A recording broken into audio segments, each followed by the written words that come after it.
Hello and welcome back to a Live Texera production.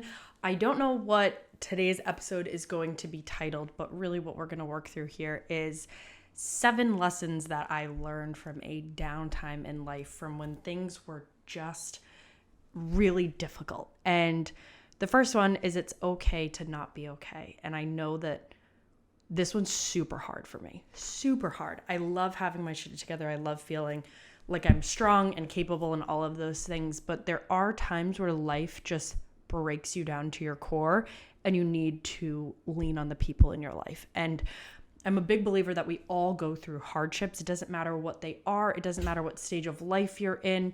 There will always be a point in time where hardships are front and center and they are challenging and they demand to be felt. And it doesn't matter whether it's a death of a parent or a heartbreak or something with a friend or a career or something. There is unimaginable pain and heartache that we will all go through in this lifetime. And what I recently learned is that it's okay to struggle. It's okay to be down. It's okay to have a difficult time and just struggle with something.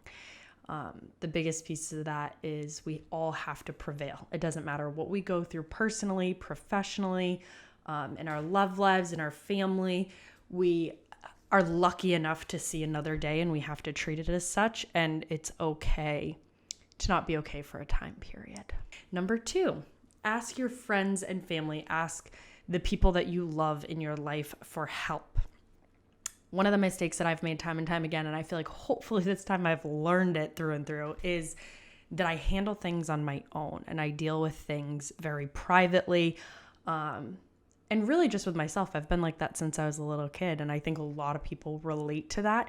But the more that I've opened up and let people in and express what's gone on and how I feel, and the moments of uncertainty when I've expressed and shared the moments of uncertainty, that's when people really came and just showered me with like love and opportunities and really tried to help me in the situation that I was in. Because sometimes it does feel very alone. And for the people that are out there that are listening that are very similar to me, where you have a problem and you face it and you deal with it yourself, there's 2 sides to that. The first is, the people in your life don't feel like they ever get to give to you.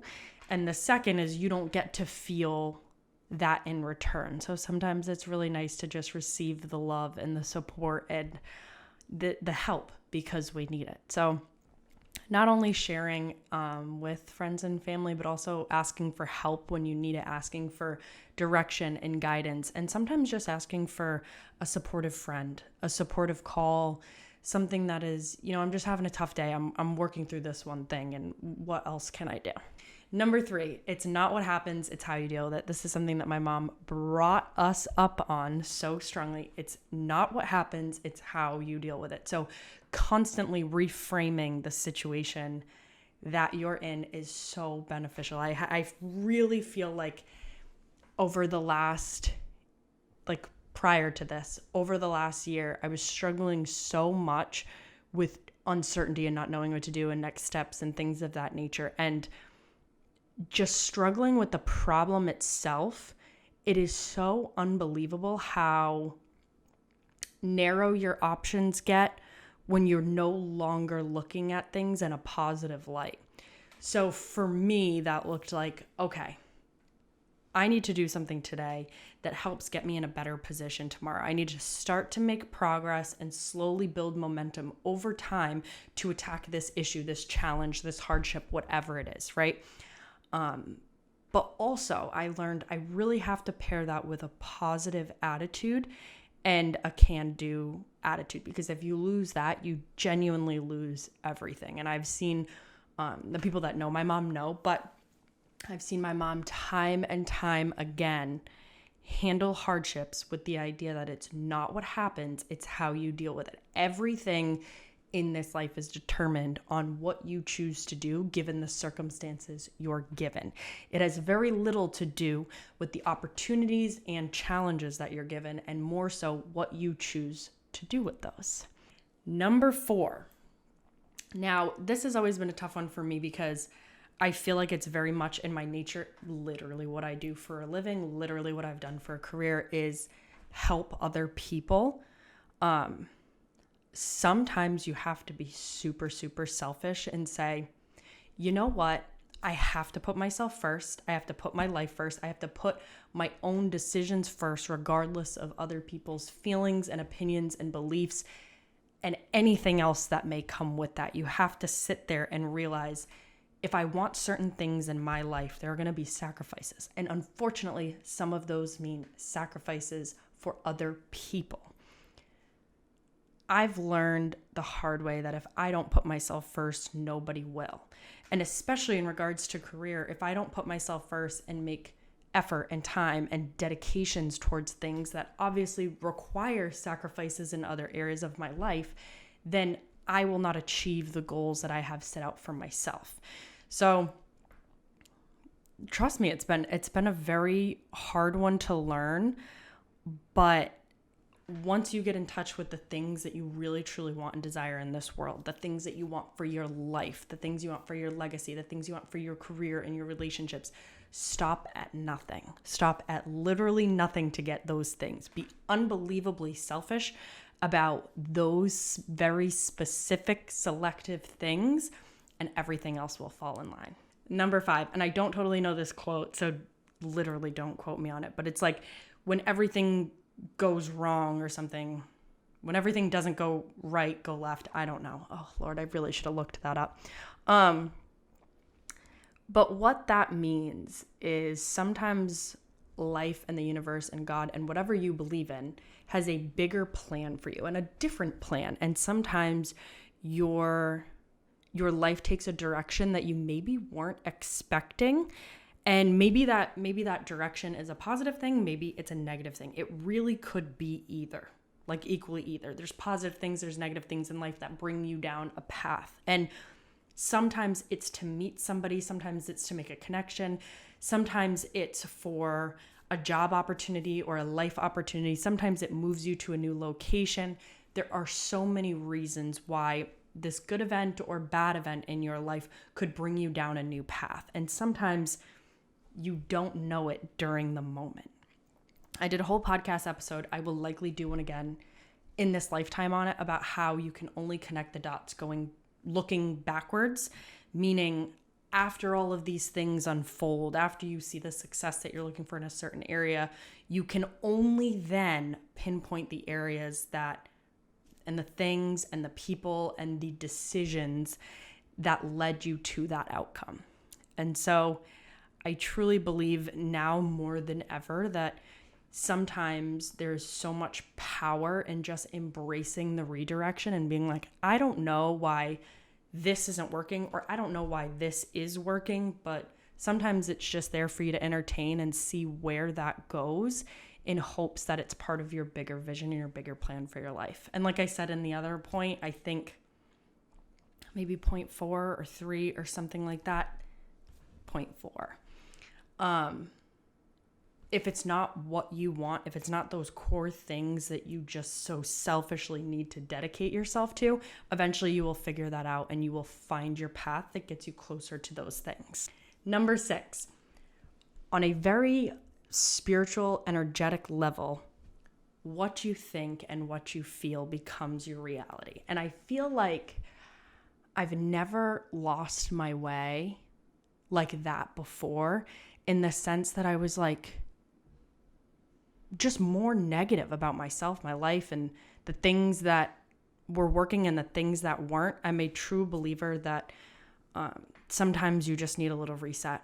I started listening to a lot more Joe Dispenza. I started listening to a lot more manifestation and being particular about the way that you speak, because I noticed that things in my life were not working and I lost that aspect of just positive belief in self, in life, in the fact that things are going to work out, that there's always a reason for things. And like I said before, it's not what happens, it's how you deal with it. And for the first time in my life, I really needed that little shift. And I never thought that I would. I never thought that like I would lose that little like, oh, we can do this. And we've got this, but I feel like for the first time in my life, this was like a personal problem instead of a problem that I was dealing with someone else. Like, okay, we have to figure this out. Let me show up for you. This time I had to just show up for myself. And it really reminded me how powerful our words are and how powerful our mindset is and how powerful the things that we think and believe and kind of how those things turn into who we become and the decisions that we make and the choices that we make. And it is unbelievably apparent to me now that the second I started recognizing, and actually shout out Trey, you helped me figure that out, you guys know,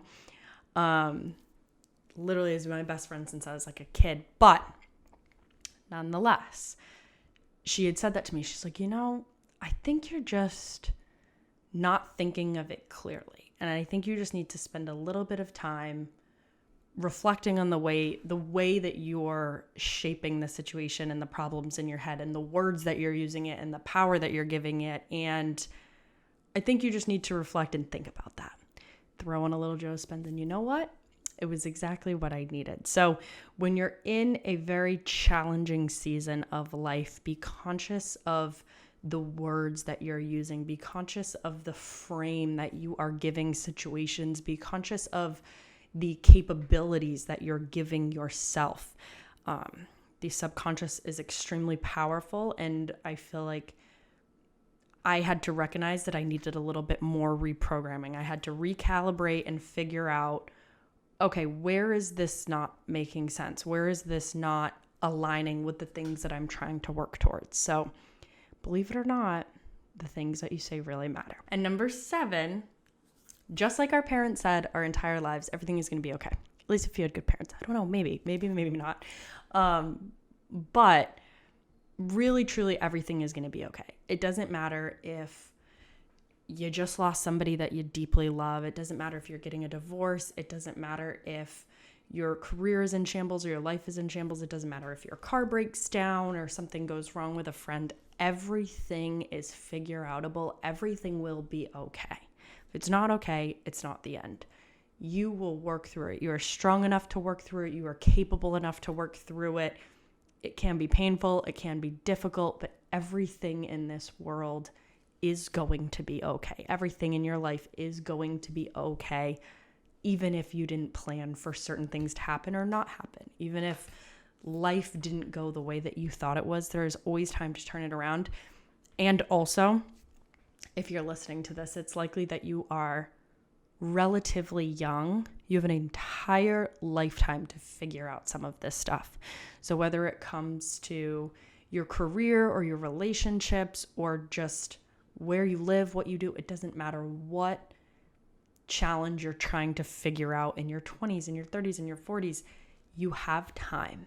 Everything will work itself out. And I think that's a good reminder, because sometimes I feel like at any age you feel pressured to have your ducks aligned, have your ducks in a row, know what you're doing, know certain outcomes, be at certain stages in life. And I think it's just a good reminder that our parents weren't wrong. They've literally gone through it. They've done all these different stages of life, and they're able to look at it and reflect and say, you know what? I've been there, and that really sucked. It was not fun, but by all means, every single thing is going to be okay. So yeah, I don't know what this episode is going to be called. I have no idea, but it will be something related to these 7 things and really the lessons that I've learned through hardship. And it's kind of the lessons that I relearned, because these were all pivotal lessons that I learned in my lifetime. I think they were more so things that I had forgotten and things that I stopped using as a resource, and therefore I felt the effects this time. So I don't know, like I said, what I'll call this episode, but I hope that it helps you on your journey, because it definitely helped me on mine. Anyways, thank you guys for listening. I will talk to you in the next one. Bye.